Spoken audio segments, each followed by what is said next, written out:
اذان ہو جائے تو کیا کھانا روک دینا چاہیے؟ کھانا کھاتے وقت اگر اذان شروع ہو جائے تو کیا کھانا اذان کے ختم ہونے تک مؤخر کر دینا چاہیے یا نہیں؟ لطیف الرحمان صاحب نے ہنگو سے پوچھا ہے۔ دیکھیں، کھانا کھاتے ہوئے اذان شروع ہو جائے تو کنٹینیو رکھیں، آپ کھانے کو چھوڑیں نہیں، کیونکہ کھانا چھوڑنے سے نقصان ہوتا ہے، پھر بعد میں دوبارہ شروع کریں گے بھوک ختم ہونے کا خطرہ ہوتا ہے۔ بس اتنا اہتمام کر لیں کہ اذان کے وقت باتیں نہ کریں، چپ خاموش رہیں، یعنی چپ کر کے سن لیں اذان کو۔ آج کل اذان کے وقت شور شرابہ لوگ بہت کر رہے ہوتے ہیں، چپ ہی نہیں ہوتے سارا دن، تو کھانا روکنے کی ضرورت نہیں ہے۔ طلاق کے باوجود ساتھ رہیں تو رشتہ دار کیا کریں؟ اگر میاں نے لکھی ہوئی طلاق پر دستخط کر دیے تو کیا طلاق ہو جائے گی؟ اگر ہاں تو پھر بھی دونوں ساتھ رہتے ہیں تو کیا ان سے ملنا جلنا درست ہے؟ ابو محمد ملتان سے۔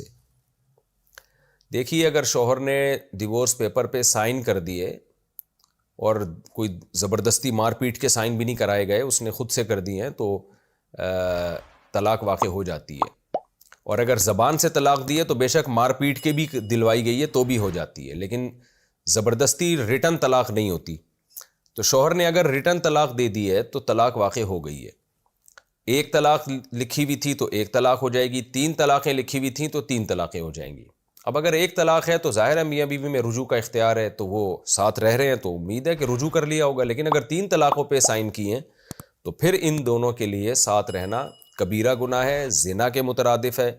بالکل رہنا جائز نہیں ہے۔ تو اگر پھر بھی یہ ساتھ رہ رہے ہیں تو رشتہ داروں پر واجب ہے کہ ان کا بائیکاٹ کریں، ان کو اپنے گھر آنے سے منع کریں، ورنہ وہ بھی اس جرم میں برابر کے شریک ہوں گے۔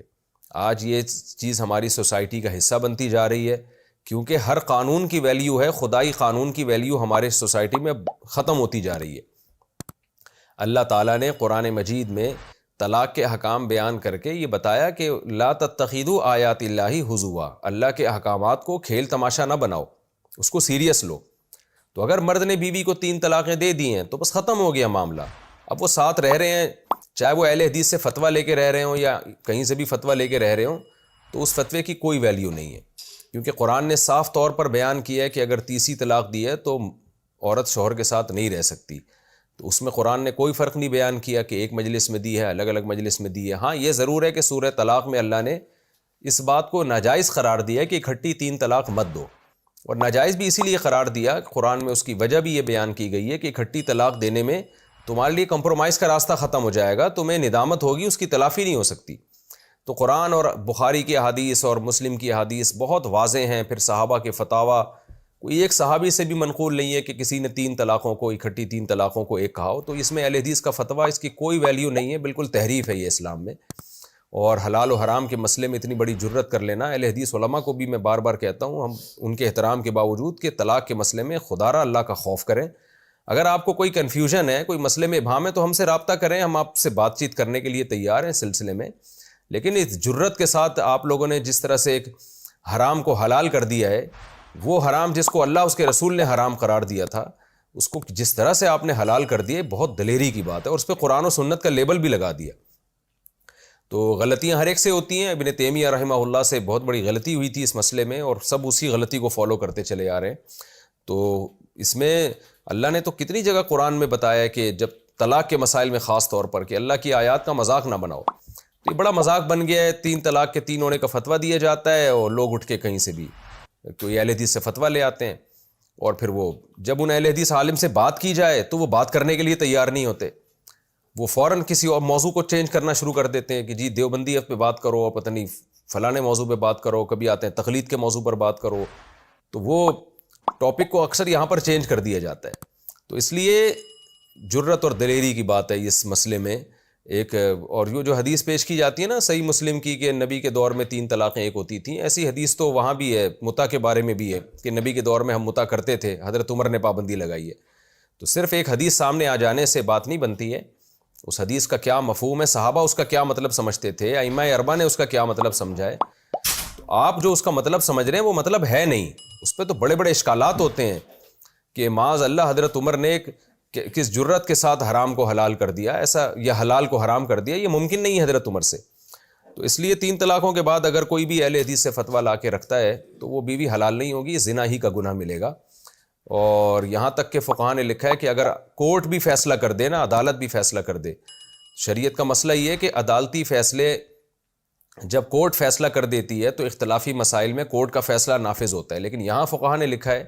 کہ اگر کورٹ بھی 3 طلاق کے ایک ہونے کا فیصلہ کر دے گی تو وہ فیصلہ بھی کالعدم ہے، اس کی کوئی حیثیت نہیں ہے۔ تو اگر کسی نے اہل حدیث سے فتویٰ لے کے رہ رہے ہیں ساتھ تو رشتہ داروں پر لازم ہے ان کا بائیکاٹ کریں، ان کو گھر میں آنے سے منع کریں، بولیں آپ میاں بیوی کی حیثیت سے نہیں آیا کریں، ہاں گرل فرینڈ بوائے فرینڈ ہم آپ کو ماننے کے لیے تیار ہیں، ہم آپ کو میاں بیوی نہیں مانیں گے، آپ الگ ہو جائیں۔ اگر ایسا نہ کیا تو اسلامی احکام کی ویلیو ختم ہوتی چلی جائے گی اور یہ اللہ کے غضب کو دعوت دینے والی بات ہے۔ تو دنیا میں انسان بڑے آرام سے زندگی گزار لیتا ہے، ایک عدالت آخرت میں بھی ہے، قیامت کے دن بھی ہے۔ اللہ کے لیے جہاں محبت کرنا اسلام کا حکم ہے وہاں اللہ کے لیے نفرت کرنا بھی اسلام کا حکم ہے، خوب سمجھ لیں۔ صرف محبت ہی محبت نہیں ہے اسلام میں، یک طرفہ۔ دیکھیں جب آپ سے کسی سے محبت ہوتی ہے تو اس کی محبت کی وجہ سے آپ بہت سوں سے محبت کرتے ہیں، لیکن اس کی نفرت کی وجہ سے آپ کو بعض لوگوں سے نفرت بھی کرنی پڑتی ہے۔ اس کی وجہ واضح ہے کہ محبت جبھی کامل ہوتی ہے کہ جب محبوب کے دشمنوں سے دشمنی ہو۔ تو جو اس طرح سے اللہ کے حکام کو کھیل تماشا بنا رہے ہیں، وہ وہاں سے فتویٰ لا رہا ہے، وہ ادھر سے فتویٰ لا رہا ہے، وہ ادھر سے کوئی سعودیہ سے فتویٰ لا رہا ہے، کوئی فلانی جگہ سے فتویٰ لے کر آ رہے ہیں، تو ایک تماشا بنا لیا بالکل طلاق کے مسائل کو۔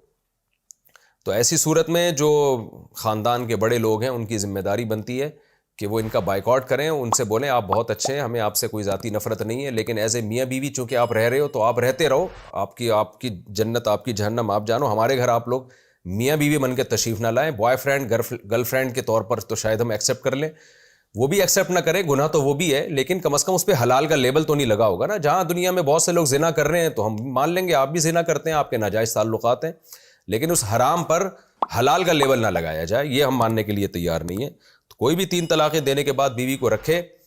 تو ان پر تو اللہ کا غضب آئے گا، ان لوگوں پر بھی اللہ کا غضب آئے گا جنہوں نے ان کو ایز اے میاں بیوی ایکسیپٹ کر لیا ہے۔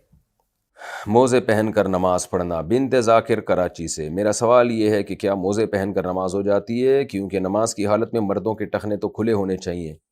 مردوں کے ٹخنے کھلے رکھنا کوئی نماز میں ضروری نہیں ہے، شلوار یا ازار یا پینٹ ٹخنوں تک پہنچانا حرام ہے، تو ٹخنوں سے اوپر رکھیں، باقی موزے پہن سکتے ہیں، اس میں کوئی حرج نہیں ہے، موزے پہن کے نماز ہو جاتی ہے۔